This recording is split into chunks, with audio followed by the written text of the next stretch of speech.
Brought to you by Edgeless Diagnostics. Agilus Diagnostics. सबसे पहले तो मैं अंबिका आपसे एक बात ये जानना चाहूँगी कि हम लोग ऐसे तो ऐसे देश में रहते हैं जहाँ पे खूब धूप होती है, राइट? साल के जो ज़्यादातर महीने होते हैं हमें धूप मिलती है, पर उसके बावजूद हम में से ज़्यादातर, एटलीस्ट देश में ज़्यादातर लोगों को विटामिन डी की कमी इतनी क्यों है? वो इस वजह से क्योंकि अभी कुछ सालों से हमारा जो लाइफस्टाइल है वो काफ़ी चेंज हो चुका है। अभी कोविड के बाद से भी आपने देखा होगा कि बच्चों के हाथ में मोबाइल पकड़ा दिया जाता है एंड पहले वो बाहर आउटडोर गेम्स खेलते थे, अभी वो फ़ोन लेके घर में बैठ जाते हैं एंड घर में ही सारा टाइम स्पेंड करते हैं। इवन हम एसीज अब बहुत आ गए हैं, ठीक है, तो हम लोग भी बैठे बैठे एसी में सारा दिन अपना दिन गुजारते हैं। तो मे बी ये रीज़न है कि इतनी ज़्यादा विटामिन डी की जो डेफिशिएंसी है वो होने लग गई है। तो बाहर धूप है उससे कोई फर्क नहीं पड़ता, आप अंदर हैं तो वो आपको नहीं मिल रही है। घर के अंदर होगे तो आपको सनलाइट कैसे मिलेगी? अच्छा, एक ये है कि जो वेगन है, मतलब वेजिटेरियन में ऑलरेडी विटामिन डी जो है वो लैक होता है। सो विटामिन डेफिशिएंसी इनबिल्ट है। मतलब नॉर्मली जो नॉन वेजिटेरियन है उनको फिर भी मीट फिश सबसे विटामिन डी मिल जाते हैं, बट वेगन्स को नहीं मिलते, या जो कंप्लीट वेजिटेरियन है उनको नहीं मिलते। तो एक तो हमारे ऑलरेडी विटामिन डी हम लैक में ही हैं, उसके ऊपर हमारा लाइफस्टाइल चेंज हो गया है, हम पूरे दिन जैसे, या एब्सोल्युटली राइट, तो इससे और ज़्यादा प्रॉब्लम दिन ब दिन बढ़ता जा रहा है विटामिन डी का। अच्छा, आप लोग एक बात ये बताइए, यहाँ पे कितने लोग हेयर फॉल से परेशान हैं? हाथ उठाना। मतलब आधे से ज़्यादा जनता, और स्पेशली अगर आप दिल्ली एनसीआर में रहते हैं तो ये तो होता ही होता है। आप दोनों मुझे इस सवाल का जवाब दीजिएगा। अब देखिए, पानी तो नहीं बदल सकते, जगह भी नहीं बदल सकते, तो क्या खाने में कुछ ऐसी चीज़ है जिसकी कमी से ये चीज़ ज़्यादा होती है और भरपाई की जा सकती है उसकी? आपसे शुरू करेंगे अंबिका जी। मैं तो ये सलाह दूंगी कि एक वेल बैलेंस डाइट ही लेनी चाहिए। आजकल बायोटिन सप्लीमेंट्स बहुत चल रहे हैं कि कैंडीज, गमीज ये बहुत चल रही हैं कि एक गमी डेली का खा लो तो आपका हेयर फॉल कम हो जाएगा, आपका हेयर ग्रोथ अच्छी हो जाएगी। इवन डैंड्रफ वगैरह के लिए भी ये बहुत सारे सप्लीमेंट्स चल रहे हैं मार्केट में। बट यूजुअली देखा जाए तो हमारी जो डाइट है, हम एग्स हो गए या फिर ग्रीन लीफी वेजिटेबल्स हो गई, या नॉर्मल खाने से बहुत सारे आइटम से हमें बायोटिन मिल सकता है, नट्स, वॉलनट्स वगैरह ये सब खाने से भी। तो आई डोंट थिंक कि मतलब ये सिर्फ सप्लीमेंट्स पे हमें रिलाय करना चाहिए। सिर्फ बायोटिन की डेफिशिएंसी अगर हमें है भी तो एक वेल बैलेंस डाइट लेनी बहुत ज़रूरी है। इसी से ही जुड़ा सवाल डॉक्टर देवजानी मैं आपसे पूछना चाहूँगी। कोविड के बाद हम सब ने देखा ना कि एकदम से होड़ आ गई सप्लीमेंट खाने की, कोई विटामिन डी कोई खा रहा है, कोई कैल्शियम खा रहा है, कोई जिंक खा रहा है। तो अब मुझे एक बात बताइए, और लगभग हर इंसान ये खाता है, तो क्या खाने से कमी पूरी नहीं हो सकती है? क्या आपको सप्लीमेंट लेना ज़रूरी है? खाने से पूरी बिल्कुल हो सकती हैं, बट ये होता है कि हमारा लाइफस्टाइल आजकल ऐसा हो गया कि हम प्रॉपर्ली खाना नहीं खा पाते। काफ़ी टाइम लॉन्ग गैप हो गए, खाना नहीं खा पाए, या ऐसे जंक फूड ज़्यादा खाते, ईडी टू, मतलब स्विगी, आजकल कुछ भी करो स्विगी कर लो तो वो खाना आ जाता है, या हम जंक्स पे ज़्यादा खाते। तो इस वजह से क्या होता है, न्यूट्रिशन लैक होता है, जिसको हम बोलते हैं प्रॉपर बैलेंस डाइट, वो नहीं होता है। तो अगर बैलेंस डाइट नहीं होगा तो ओबियसली आप न्यूट्रिएंट्स, मतलब जो न्यूट्रिशन आपको मिलना चाहिए वो अब नहीं मिल रहा है। सो इसीलिए सप्लीमेंट की ज़रूरत होती है। सप्लीमेंट तभी लेना चाहिए जब आपके हेल्थ एक्सपर्ट आपको एडवाइस करे, जब आपके डॉक्टर आपको एडवाइस करे। अपने हिसाब से अभी जैसे क्या हो रहा है, मन करा देख रहे कि विटामिन डी है तो मैंने विटामिन डी ले लिया, कैल्शियम ले लिया। So over use of this vitamin D and calcium वो हमारे ऑर्गन को भी अफेक्ट कर सकता है, तो किडनी, लंग, कुछ भी अफेक्ट कर सकता है। So supplementation, it's okay, supplementation is good, but being a nutritionist I always advise कि आप प्रॉपर डाइट लो, बैलेंस न्यूट्रिशन ले, कि उससे हमारा डाइट मीटअप हो जाए, हम न्यूट्रिशनली बैलेंस हो। और अगर आपके एक्सपर्ट को लगे कि नहीं ये लैक है सप्लीमेंट्स, फिर वो आपको बता देंगे कि सप्लीमेंट लेना चाहिए या नहीं लेना चाहिए। और जो हेयर के लिए आप कह रहे थे, मैं जस्ट 2 पॉइंट ऐड करना चाहूँगी। एक तो जंक बंद कर दीजिए, जितना पॉसिबल है बाहर का खाना बंद करें, और स्ट्रेस को कम करे तो हेयर फॉल कम हो जाता है। एंड ये मैं नहीं बोल रही हूँ, ये रिसर्च सजेस्ट कि अगर आप स्ट्रेस कम करेंगे थोड़ा सा, जैसे कभी भी ये पॉसिबल नहीं, क्योंकि आजकल हम जो दौर से गुजरते, इट्स नॉट पॉसिबल कि स्ट्रेस कम हो। बट हाँ, जहाँ जो चीज़ आपको बहुत ज़्यादा इरिटेट कर रहा है उससे बाहर चले जाओ कुछ टाइम के लिए। स्ट्रेस को लो करना बहुत ज़रूरी है। जंक फूड कम लेना है and keep hydrated all the time. You take 3 to 4 liters of water per day. उससे स्किन भी अच्छा रहता है, बाल भी अच्छे होते हैं और बाल झड़ना भी कम हो जाता है. ये आपने जो दो चीज़ें बोली है ना कि स्ट्रेस कम लो और बाहर का खाना कम खाओ, ये दोनों ही आई थिंक सबसे ज़्यादा मुश्किल है. अंबिका, इसी में मैं ये चीज़ ऐड करना चाहूँगी कि अब क्या होता है ना कि आप टीवी पे कोई सप्लीमेंट का ऐड देख लेते हो, सोशल मीडिया पे तो बहुत ज़्यादा, या आपके किसी दोस्त ने बता दिया कि भाई ये खाओ, इससे ना मेरी स्किन अच्छी हो गई, मेरे बाल अच्छे हो गए, या मेरी बॉडी देखो बन रही है, तो आप देखा देखी वो खाने लगते हैं बिना किसी एक्सपर्ट से पूछे. मेरा सवाल ये है कि अगर आप ऐसा कुछ भी ले रहे हैं बिना डॉक्टर से पूछे, किसी एक्सपर्ट से पूछे, क्या क्या रिस्क हो सकते हैं? रिस्क तो काफ़ी सारे हो सकते हैं. कोई अगर इंसान बहुत टाइम से वाइटामिन्स के सप्लीमेंट्स लेता जा रहा है, तो बहुत सारे ऐसे वाइटामिन्स है जिससे हाइपर विटामिनोसिस हो जाता है.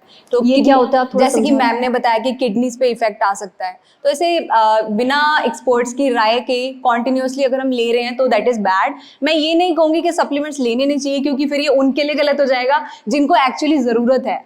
ठीक है, तो जैसे बहुत सारे जैसे एनीमिया हमारे इंडिया में कितना ज़्यादा विमेंस के अंदर तो बहुत ज़्यादा कॉमन है.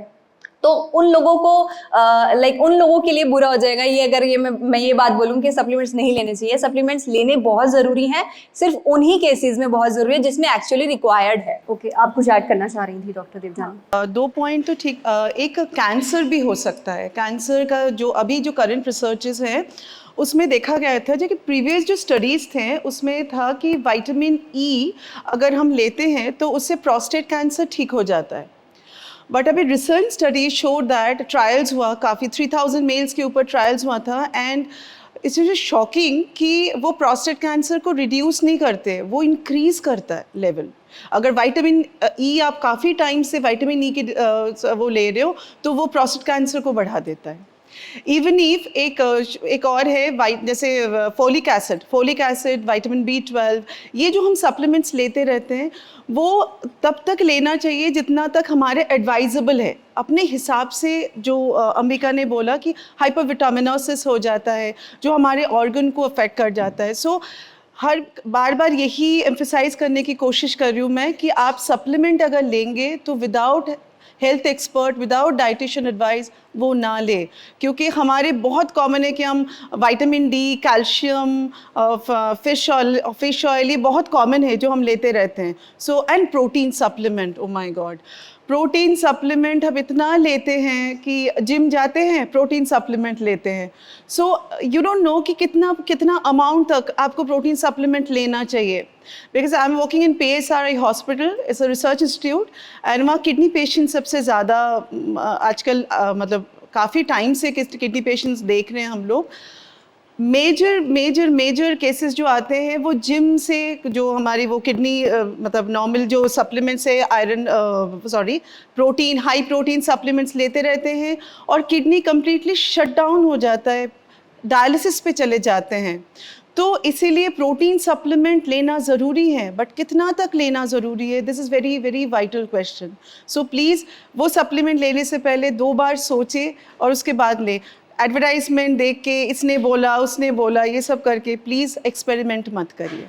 अच्छा अंबिका, मुझे याद है मैंने अभी कुछ दिन पहले एक एपिसोड किया था कि कुछ चाहे वो खाने की चीज़ें हों या सप्लीमेंट्स हों, उन्हें कॉम्बिनेशन में लेना जो है ख़तरनाक माना जाता है. फॉर इंस्टेंस मुझे याद है मैंने एक एग्जाम्पल दिया था, आई थिंक कैल्शियम का था या आयरन का था. मतलब ये 2 चीज़ें साथ में आप मत लिया करिए, चाहे आप सप्लीमेंट ले रहे हो या आप खाना खा रहे हो. उसमें मुझे याद है भाई हमारे ललन टॉप ऑफिस में लोगों के फ़ोन आए हैं हमें डांटने के लिए कि आप गलत बोल रहे हो, ऐसे कैसे बोल सकते हो, हम तो ज़िंदगी भर खाए हैं, हमें तो कुछ नहीं हुआ. हमने बोला भाई हमने तो 2-3 क्वालिफाइड डॉक्टर से बात करके एपिसोड बनाया है, वो तो यही बोल रहे हैं. तो आप ये बताइए क्या वाकई ऐसा होता है कि कुछ, जैसे आप एग्जाम्पल देके बताइएगा कि विटामिन डी को इसके साथ नहीं ले सकते, जैसे विटामिन B6 या किसी की जो भी एग्जाम्पल्स हैं, कि ये चीज़ें ये कॉम्बिनेशन साथ में लेना वाकई नुकसानदेह होता है और क्या नुकसान? आई थिंक कैल्शियम और आयरन को साथ में लेना इसीलिए मना किया जाता है क्योंकि आयरन की जो एब्जॉर्प्शन है हमारी बॉडी में वो रुक जाती है अगर हम कैल्शियम सप्लीमेंट साथ में ले रहे हैं. तो यूजुअली जब कोई एनेमिक होता है तो उसको ये बोला जाता है कि जब आप आयरन सप्लीमेंट ले रहे हो बिफोर या आफ्टर मील्स जब भी ले रहे हो, उसमें आपको जो कैल्शियम है वो 4-5 घंटे के बाद लेना चाहिए, या अगर आप मॉर्निंग में आयरन ले रहे हो तो कैल्शियम आपको रात को लेना चाहिए. जस्ट आई थिंक ये रीज़न है कि एब्जॉर्प्शन नहीं हो पाती तो फिर जो एनीमिक लोग हैं उनका खून नहीं बढ़ पाता। I think that is the reason. I think risk तो आई डोंट थिंक इसमें कोई रिस्क है। तो मतलब कोई आपको नुकसान नहीं होता है, बट हाँ एडवाइस करते या हैं। एब्जॉर्प्शन रुक जाती है आयरन की। ओके, इसके अलावा कुछ और है? जैसे आपने कैल्शियम आयरन बताया, कुछ और भी 2 चीजें हैं ऐसी? आई डोंट थिंक ऐसे कुछ तो माइंड में नहीं आ रही, बट अगर आप पूछोगे तो मैं जरूर आपके बता माइंड में जब भी आए आप ये जरूर बताइएगा मुझे। sure, ठीक है। एक बहुत ही कॉमन फूड मिथ है जो मैं जानना चाहती हूँ, मुझे पता नहीं है कितने लोग ये जानते हैं या उन्हीं ने कभी पहले सुना है। आप लोग में से कभी किसी ने सुना है कि माइक्रोवेव में खाना मत गर्म किया करो, जो उसकी न्यूट्रिशनल वैल्यू होती है? देखिए एक हाथ उठा। और भी है, मैंने काफी लोगों ने सुना है कि भाई खाना गर्म अगर करना है तो गैस पे गर्म करो, ये बार बार माइक्रोवेव में मत गर्म करो, उसकी न्यूट्रिशनल वैल्यू जो होती है वो खराब होने लगती है, खत्म होने लगती है। वाकई ऐसा होता है? बहुत सारे जैसे ग्रीन लीफी वेजिटेबल्स है, उसके लिए हम बोलते हैं कि ज़्यादा बॉईल नहीं करना चाहिए, कुक नहीं करना चाहिए, एंटीऑक्सीडेंट्स खत्म हो जाएंगी। तो वैसे जैसे स्पिनच है, उसको अगर हम रॉ खाएंगे धो के अच्छे से वॉश करके तो वो ज़्यादा न्यूट्रिशनल वैल्यू देगा। तो इन केस ऐसे बहुत सारी जैसे सब्जियां हैं उनके लिए बोला जाता है। हाँ, थोड़ा बहुत फ़र्क तो पड़ता ही है, but I think microwave is better than boiling. Exactly. Microwave ज़्यादा बेटर है बॉईल करने से। उसमें ज़्यादा जब हम बॉईल करते हैं और जब फिर कुकर में स्टीम लगाते हैं तो उससे न्यूट्रिशनल वैल्यू ज़्यादा खत्म होती है। अच्छा, मतलब जो भी अच्छी चीजें आपके खाने की वो उड़ने लगती हैं अगर आप बॉईल कर रहे हो तो? नहीं, उसको आप डिस्कर्ड कर रहे हो ना वाटर को, तो वो तो न्यूट्रिएंट लॉस हो जाता है। जो माइक्रोवेव में तो आप जस्ट माइक्रोवेव कर रहे हो तो उसमें न्यूट्रिशन जो है वो थोड़ा इंटैक्ट रहता है, थोड़ा सा microwave। इंटैक्ट रहता है। बट हम इंडियंस जैसे खाना बनाते हैं उसमें कुछ आई डोंट थिंक सो कि कितना तक न्यूट्रिएंट बच जाता है, क्योंकि इतना पकाते हैं उसको, वो तो सारा न्यूट्रिशन उसी में ही ख़त्म हो जाता है। सो ज़्यादा मतलब बॉयल करना ठीक है। माइक्रोवेव मेरे ख्याल से microwave it's the good option rather than the boiling and this. Okay, अभी हमने विटामिन डी की बात की थी कि हम में से बहुत लोगों में विटामिन डी की कमी होती है। एक चीज़ और है, विटामिन B12। आई थिंक हम लोग यहाँ जितने भी लोग बैठे हैं अगर उनका ही अभी टेस्ट कर दें तो आधे से ज़्यादा लोगों में विटामिन B12 की कमी होगी ही होगी। डॉक्टर देवजानी, मुझे आपसे ये पूछना है, क्या वेजिटेरियन में लोग जो भाई नॉनवेज नहीं खा रहे हैं, पहली चीज़ तो हाँ ये बता दीजिए कि अगर आप में विटामिन B12 की कमी है तो आपको क्या सिम्टम्स फील होते हैं? क्योंकि आई एम श्योर लोगों को नहीं पता होता है कि उनके साथ जो हो रहा है वो दरअसल बीमारी नहीं है, वो बस विटामिन B12 की कमी है। और अगर कमी है तो फिर आप क्या खा सकते हैं उसको पूरा करने के लिए? विटामिन B12 में ये होता है कि वेजिटेरियन सोर्स से विटामिन B12 नहीं मिलता है ना।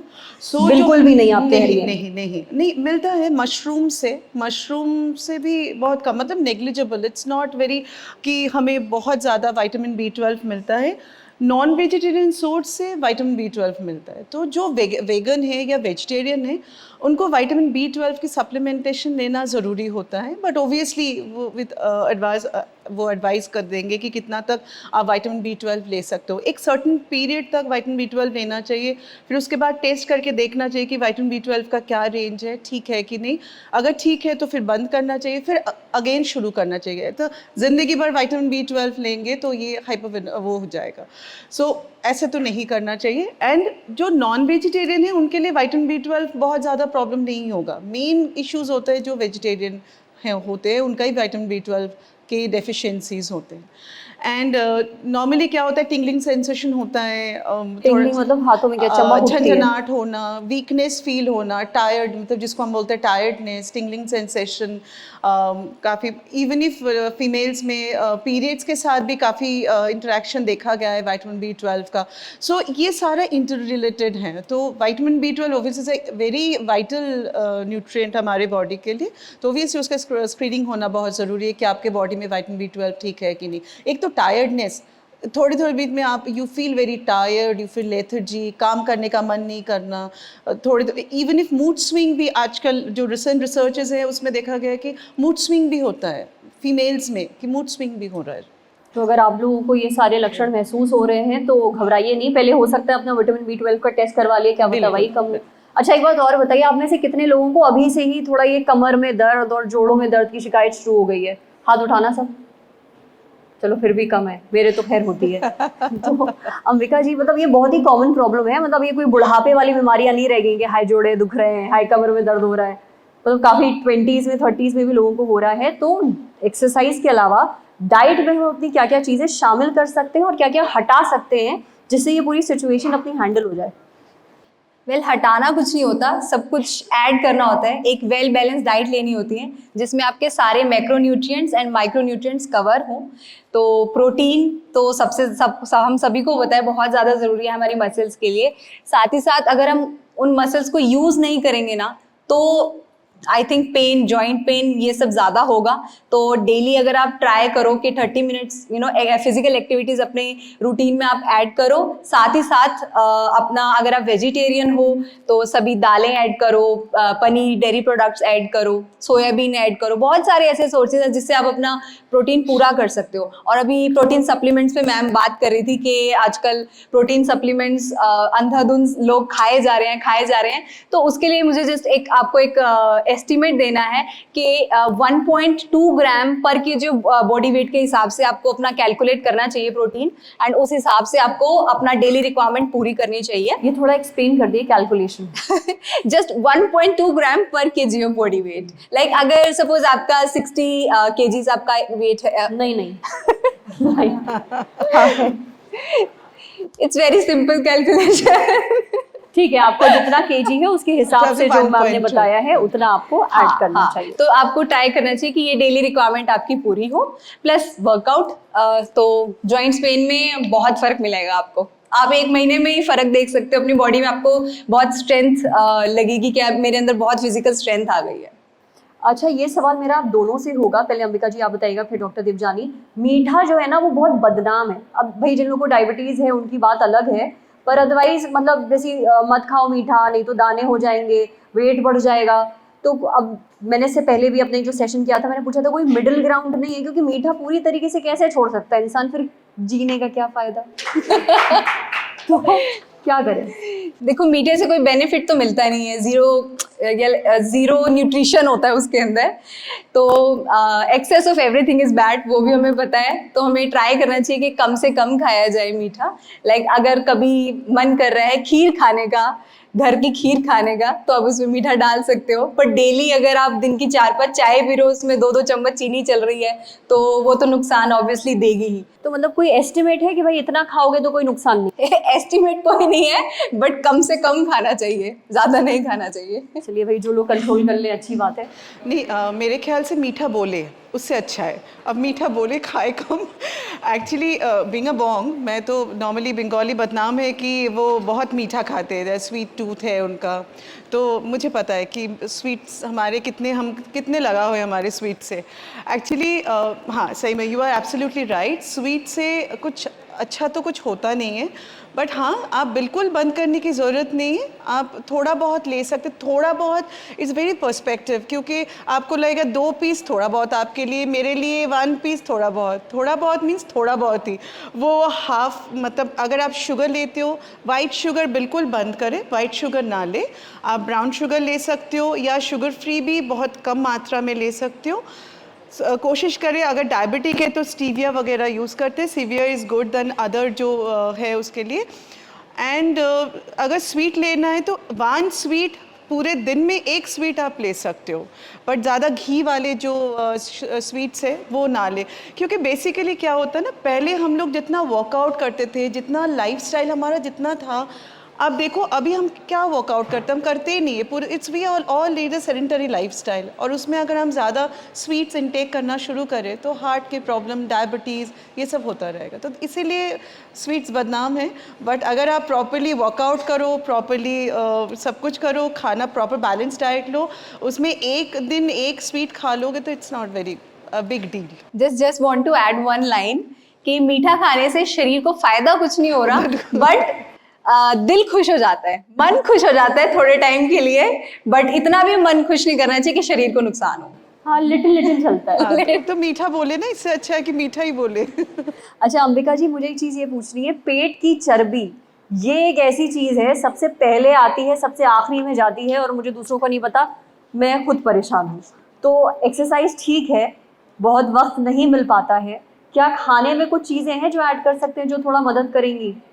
खाने में बिल्कुल प्रोटीन ऐड कर सकते हैं। प्रोटीन लोगों को लोग सोचते हैं कि प्रोटीन जो है ना सिर्फ हमारी मसल्स के लिए अच्छा है, but you will be shocked अगर मैं आपको बताऊंगी कि प्रोटीन खाने से वेट लॉस होता है। प्रोटीन की जो फूड आइटम्स होती हैं वो थर्मोजेनिक होती है, हमारी बॉडी के एफर्ट्स लगते हैं उसको बर्न करने के लिए, कैलोरीज बर्न होती है हमारी।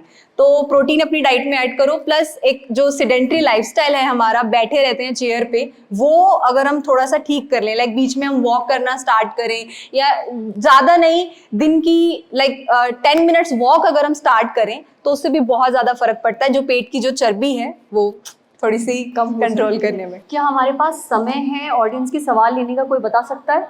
अभी है? ठीक है, तो आप प्लीज़ माइक, सोनल और प्रज्ञा, जिन जिन के सवाल है पूछ लें। Good afternoon ma'am. मैम, जैसा कि अभी आपने कहा था कि जो वेजिटेरियन फूड होता है वो हम कुक करते हैं तो उसका न्यूट्रिएंट जो होता है वो ज़ीरो हो जाता है, जो कि बिल्कुल सही है, ये हम सभी मानते हैं मैम। लेकिन जब हम नॉन वेजिटेरियन फूड कुक करते हैं मैम, उसमें भी हम चिकन फ्राई कर रहे हैं, फिश फ्राई कर रहे हैं, चीज़ें तो वही है, उसमें फिर न्यूट्रिएंट्स कैसे आया? नहीं, मैंने ये नहीं बोला कि ज़ीरो हो जाता है न्यूट्रिएंट। मैंने कहा कि वो मतलब जितना होना चाहिए उतना नहीं होता है। ज़ीरो कैसे होगा? तब तो हम कोई नहीं सर्वाइव करते, क्योंकि हम सब खाना पका के ही खाते हैं, है ना। तो बट आपको पता होना चाहिए कि हाउ यू कुक, कैसे आपको कुक करना चाहिए, है ना। हम ढक के नहीं खाना बनाते, फटाफट गैस को हाई फ्लेम में करके खाना बनाते, तो उससे न्यूट्रिशन लॉस होता है, चाहे वो वेजिटेरियन सोर्स हो या नॉन वेजिटेरियन। नॉन वेज में अगर आप चिकन को फ्राई कर रहे हो तो उसमें भी न्यूट्रिशन लॉस हो रहा है ओब्वियसली। एक बॉइल्ड चिकन, एक चिकन स्ट्यू में जितना न्यूट्रिशन होता है, जितना न्यूट्रिएंट बचता है, एक आप अगर क्या कहते हैं कढ़ाई चिकन बनाओगे आप, या कुछ मतलब कुछ ऐसे चिकन बनाओगे, तो ओब्वियसली उसमें न्यूट्रिशन लॉस होगा। नमस्कार सभी को, मेरा नाम विशु शर्मा है, शोभित यूनिवर्सिटी गंगो से। मैम, अगर एज के अकॉर्डिंग देखें तो बाल सफ़ेद होने एक नॉर्मल प्रॉब्लम बोल नहीं सकते, लेकिन आजकल मैम 12 से 15 साल की एज में भी मतलब बच्चों में भी ये प्रॉब्लम देखी जा सकती है। तो इससे कैसे हम इसको प्रिवेंट कर सकते हैं, और जिनमें प्रॉब्लम हुई है क्या हम उनको मतलब परमानेंटली ट्रीट कर सकते हैं ये प्रॉब्लम? जो हेयर ग्रेइंग है वो और भी बहुत सारे रीजंस की वजह से हो सकती है, कुछ मेडिकल रीज़न भी हो सकता है। आई थिंक कुछ फंगाई टाइप का कुछ इन्फेक्शन होता है, कभी कभी डॉक्टर्स बताते हैं, जो डर्मेटोलॉजिस्ट होते हैं, तो वो मेडिसिन देते हैं और शैम्पूज एंड ऑल देते हैं, उसकी वजह से भी जो हेयर ग्रेइंग है वो काफ़ी हद तक ठीक हो जाती है मोस्टली। जैसे आपने बोला कि 15 साल के बच्चों में अगर वो है, तो I think that can be the reason. Plus ये तो आज तक किसी को भी नहीं पता कि अभी इस एज में आके क्यों इतना ग्रेइंग होती है मोस्टली, मतलब ये रीज़न आज तक सब किसी को पता नहीं है।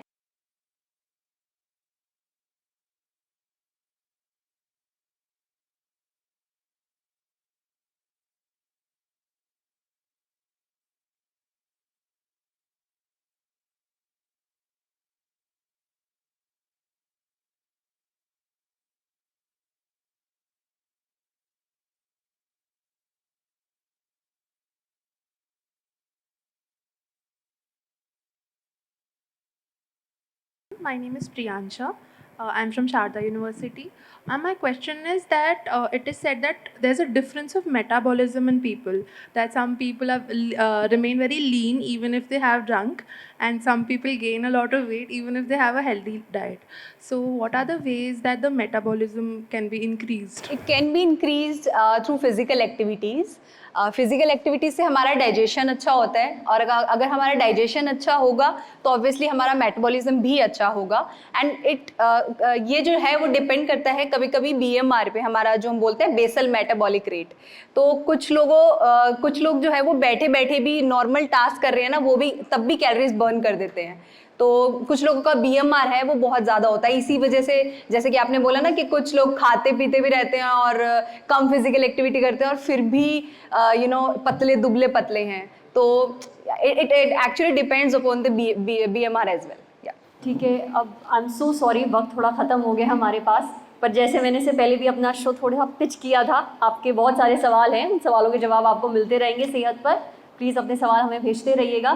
Thank you so much Ambika ji, thank you so much doctor Devjani, आपने हमें समय दिया और हमारे सवालों के जवाब दिए। Thank you.